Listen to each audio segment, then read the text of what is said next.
Bom dia! Estou aqui para o nosso devocional de hoje e hoje eu quero ler com vocês Jeremias capítulo 29, a partir do versículo de número 11. A palavra diz assim: Porque sou eu que conheço os planos que tenho para vocês, diz o Senhor, planos de fazê-los prosperar e não de lhes causar dano, planos de dar-lhes esperança e um futuro. Então vocês clamarão a mim, virão orar a mim, e eu os ouvirei. Vocês me procurarão e me acharão quando me procurarem de todo o coração. Eu me deixarei ser encontrado por vocês, declara o Senhor, e os trarei de volta do cativeiro. Então, vou ler só até a parte A do versículo 14. Então, olha o que Deus fala para o povo através do profeta Jeremias, que ele conhece os planos que tem a nosso respeito, planos de nos fazer prosperar e não de nos causar danos, planos de dar-lhes esperança e um futuro. Então Deus, ele se preocupa conosco como um pai verdadeiramente.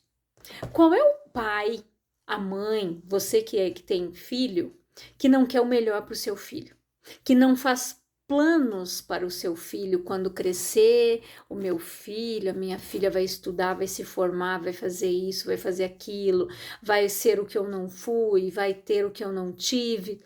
Todos nós pensamos assim. A palavra diz que se nós que somos maus queremos boas dádivas para os nossos filhos, quanto mais o nosso Pai Celestial. Que se a gente pedir o Espírito Santo, se a gente buscar pelo Espírito Santo, Deus vai nos dar. Mas nós precisamos buscar, como ele disse aqui: vocês me procurarão e me acharão, quando me procurarem de todo o coração. Não é com o coração pela metade. Nós somente vamos encontrar a Deus quando nós o procurarmos de todo o coração. Muitas pessoas não recebem a bênção, o melhor de Deus, porque vivem murmurando, questionando a Deus, colocando Deus contra a parede, culpando a Deus das coisas. Eu quero ler para você aqui em Isaías 45:9, diz assim: Ai daquele que contende com o seu Criador, daquele que não passa de um caco entre os cacos no chão. Acaso o barro pode dizer ao oleiro o que você está fazendo? Será que a obra que você faz pode dizer você não tem mãos? Então, quem somos nós para questionar a Deus e para culpar a Deus das coisas que acontecem na nossa vida?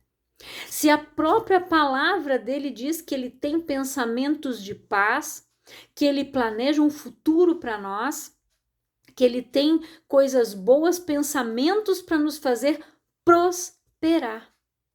E sabe o que nos impede? Enquanto não tirarmos da nossa vida a murmuração, a ingratidão, a soberba, o orgulho, Deus não tem como trabalhar.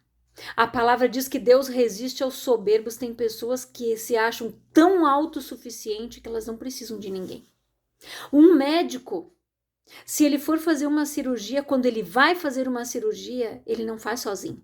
Ele precisa do anestesista, ele precisa de uma enfermeira-chefe que comande toda a equipe de enfermeiras que estão ali auxiliando. Ele precisa que alguém fique monitorando o paciente, a pressão, né? Os batimentos, senão ele não consegue fazer uma cirurgia sozinho. Então, para você ver que ninguém faz nada sozinho. O barro não tem como dizer para o oleiro: escuta aqui, como é que tu tá me moldando? Eu não quero ser esse vaso desse jeito, não.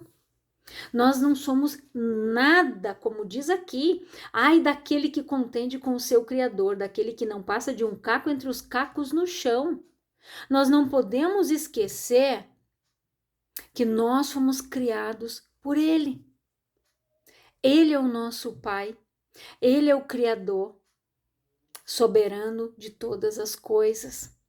Nós não podemos ficar questionando a Deus, nós não podemos ficar culpando a Deus por escolhas, por maldições que nos acompanham lá de trás dos nossos antepassados que fizeram coisas erradas, e infelizmente isso nos acompanha, porque a palavra diz que Deus visita a iniquidade até a 4ª geração. Então, Deus não tem culpa. Se lá atrás os nossos trisavós, tataravós, enfim, fizeram coisas erradas, derramaram sangue inocente, se eles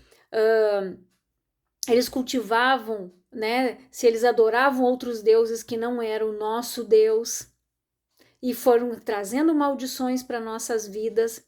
Mas hoje, com o conhecimento da palavra, nós conseguimos e temos o entendimento para anularmos todas estas coisas, para que não prossiga na vida dos nossos filhos, dos nossos netos, dos nossos bisnetos.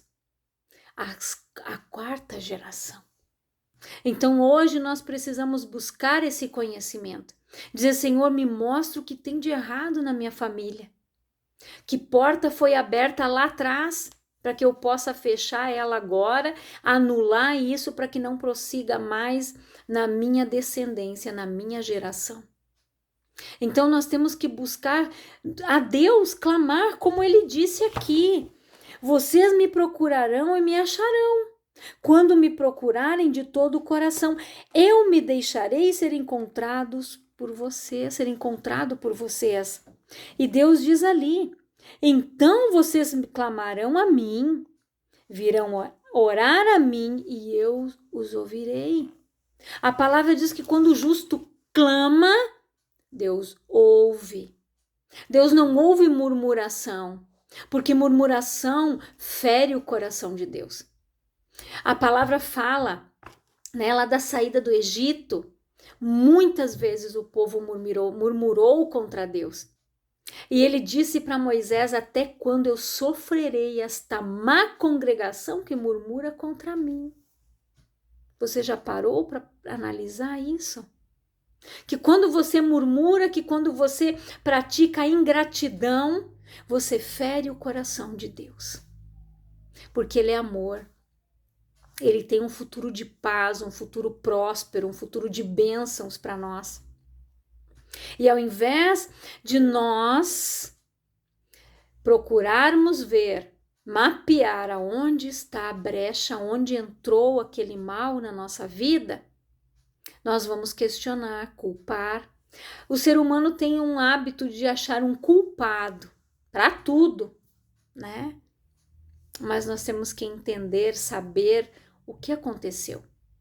Se pessoas praticaram a maldade sem conhecimento, muitas vezes. E a gente vê que, se a gente for observar essa palavra aqui que eu li de Isaías, pela ótica humana, é absurdo a criatura, gente. Ou seja, o ser humano questionar o Criador. É um absurdo porque a Bíblia diz que o Criador é o Senhor de todas as coisas. Por mais que esta passagem soe como surreal ou inusitada, muitos de nós, quando enfrentamos dilemas, conflitos, crises, nós apresentamos um comportamento semelhante, uma postura crítica e questionamos a Deus. E isso o ser humano faz. E é errado, né? Porque, na verdade, não crescemos espiritualmente o suficiente para distinguir quem é Deus. Teve um devocional que eu fiz ali, aonde o Espírito Santo me deu a palavra, né? Aonde Jesus veio caminhando sobre as águas. Os discípulos, naquele momento, eles tinham que saber identificar a voz de Jesus. Porque quando eles olharam durante a noite, no meio da tempestade, do vento, né? Jesus estava se aproximando, eles pensaram, quem vem ali deve ser um fantasma? Quando eles iam imaginar que Jesus estava vindo sobre as águas para socorrer eles? Nunca, né? Então, eles identificaram a voz quando Jesus disse, calma, não tenham medo, sou eu.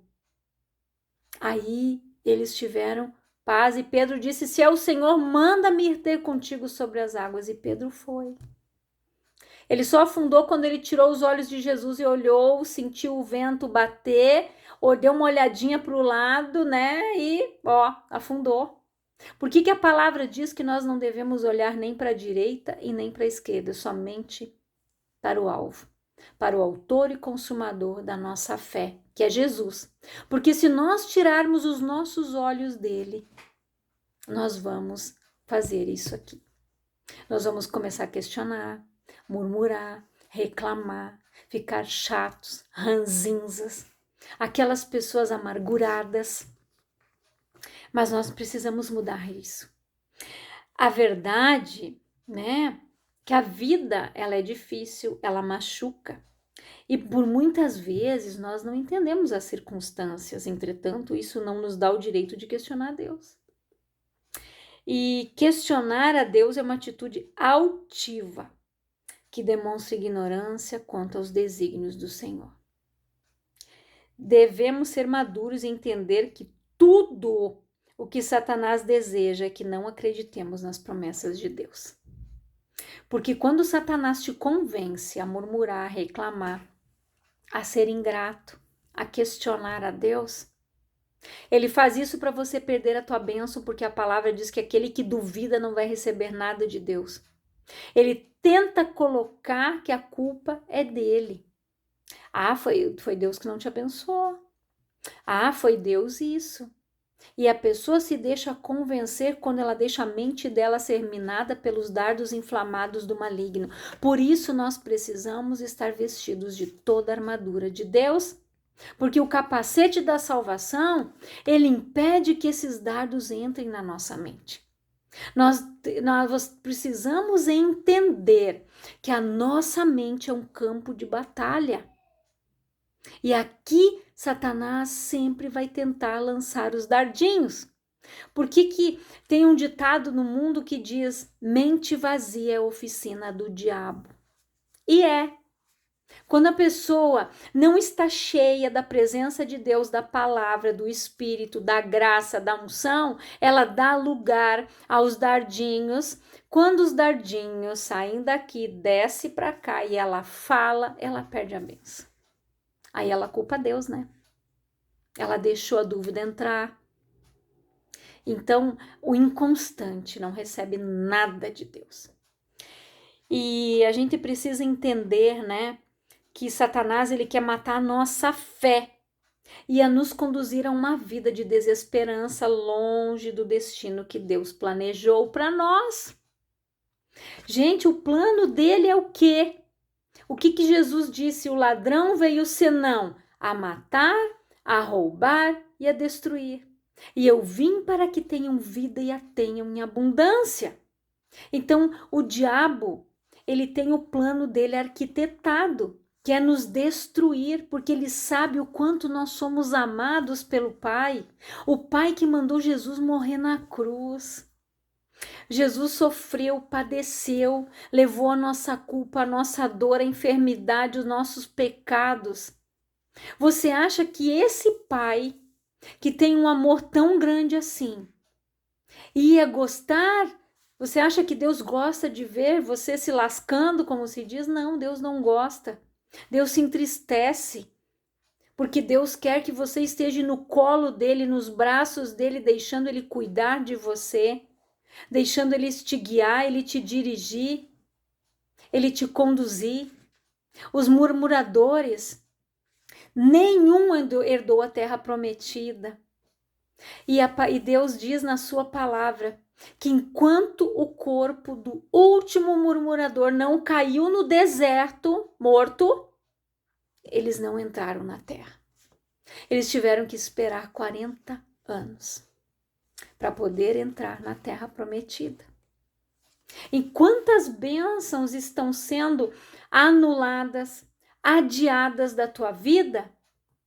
Você de repente está andando em círculos que nem o povo andava lá, a terra estava aqui e eles andando aqui, ó. Porque quando a pessoa ela está longe de Deus, o coração está longe de Deus, a bênção está aqui, mas ela não consegue ver. Ela não consegue avistar. Porque os olhos dela estão fechados, estão cega, ela está cega. espiritualmente. Então, por isso que Deus disse, vocês clamarão a mim e eu ouvirei. Vocês vão vir orar a mim e eu vou ouvir. Então, ore, busque a Deus, peça direção, peça perdão para Deus. Se um dia você culpou Ele das coisas que aconteceram ou que estão acontecendo com você, peça perdão. Se conserte com Deus. E entenda, né, que por mais difícil que seja a vida, não questione a Deus. Traga à memória aquilo que pode lhe dar esperança, né? Pois os sonhos e os planos de Deus para a sua vida são maiores do que os seus. Pode ter certeza disso. A palavra diz que os meus planos são maiores que os seus. Às vezes aquilo que você pede para Deus parece tanto para você. E a palavra diz que Ele faz mais do que pedimos ou pensamos. Quantas vezes Deus faz assim, Deus fez e faz na minha vida assim. Muito mais do que eu peço e do que eu penso. E acredite, você não é fruto do acaso e nem do despropósito. Você é um filho amado ou uma filha amada de Deus. Antes que você nascesse, Deus já havia sonhado com você. Lá no ventre da tua mãe, Deus já te conhecia, Deus já sabia, Deus já tinha um plano para você, Deus já tinha um propósito para a tua vida, promessas para a tua vida. Então, o diabo não quer que você desfrute da vida eterna, da salvação, que você viva o melhor de Deus aqui. O diabo não quer isso. Ele quer que você fique morto espiritualmente, paralisado, bloqueado, travado, com pânico, depressivo, ranzinzando, brigando, xingando, com espírito de contenda, de briga, discussão, divisão, separação. É isso que o diabo quer. E por isso, tenha fé em Deus. Cultive uma fé mansa e humilde. E entenda que tudo que ocorre na nossa vida, acontecimentos bons ou ruins, são instrumentos, né, do Senhor para nos moldar e nos tornar cada dia mais próximos da obra final, ou seja, mais parecidos com Cristo. Tudo que Jesus enfrentou, tudo que Jesus passou. Imagina, Jesus suou gotas de sangue. E ele disse, Pai, se for possível, passa de mim este cálice, mas todavia seja feita a tua vontade e não a minha. Jesus, ele passou por tantas coisas e ele nos disse, no mundo tereis aflições, tende o bom ânimo, eu venci o mundo. Então, coisas boas e coisas ruins nós vamos passar, mas de cada situação, Deus vai usar para nos moldar. Porque por mais incrível que pareça, você pode achar que não. Mas nos momentos mais difíceis é onde você tem as maiores experiências com Deus. Eu falo isso por experiência própria. Porque daí você clama mais, você busca mais, você se achega mais. Você pede o colo do Pai, Senhor, tá difícil sozinho, me ajuda, me pega no colo, tô precisando do teu abraço, tô precisando do teu colo. E é o que Deus faz. Então vocês clamarão a mim, virão orar a mim e eu os ouvirei. Vocês me procurarão e me acharão quando me procurarem de todo o coração. E eu me deixarei ser encontrado por vocês, declara o Senhor, e os trarei de volta do cativeiro. Eu não sei qual que é o teu cativeiro, mas clame, busque, ore, chore, rasga o teu coração, a tua alma coloca diante de Deus. Fique nu diante de Deus, transparente. Confesse a tua culpa, confessa o teu pecado, confessa se você murmurou, se você foi ingrato. Confesse. Ele vai te ouvir. A palavra diz, clamarão a mim e eu vou ouvir. Se você orar, Deus vai te ouvir. Mas é você que tem que orar. É você que tem que clamar. Entenda que a salvação ela é individual. Você não vai levar ninguém junto, você não vai conseguir salvar ninguém junto com você. Você vai pregar, você vai ensinar o caminho. Mas aí é uma escolha. É um livre-arbítrio. Você não vai conseguir salvar o teu filho, teu esposo e levar junto, não, Senhor, eu vou levar eles porque eu tô salva, eu vou levar eles, não. Infelizmente, não. Então, guarde esta palavra, medita nela. Eu quero orar por você, Pai, em nome de Jesus. Eu oro por todas estas pessoas que estão ouvindo esta palavra. Que elas sejam moldadas, Pai, transformadas, que elas clamem, que elas busquem, que elas orem, para que o Senhor possa inclinar os ouvidos que não estão agravados para ouvir a oração deste homem e desta mulher, Pai. Que eles tenham entendimento que o Senhor tem pensamentos de paz, de prosperidade, de bênção e não de maldição. Como diz a tua palavra, nós escolhemos a vida ou a maldição, a bênção ou a maldição. Que eles façam a escolha certa através do seu livre-arbítrio. Que Deus abençoe a tua vida grandiosamente, em nome de Jesus.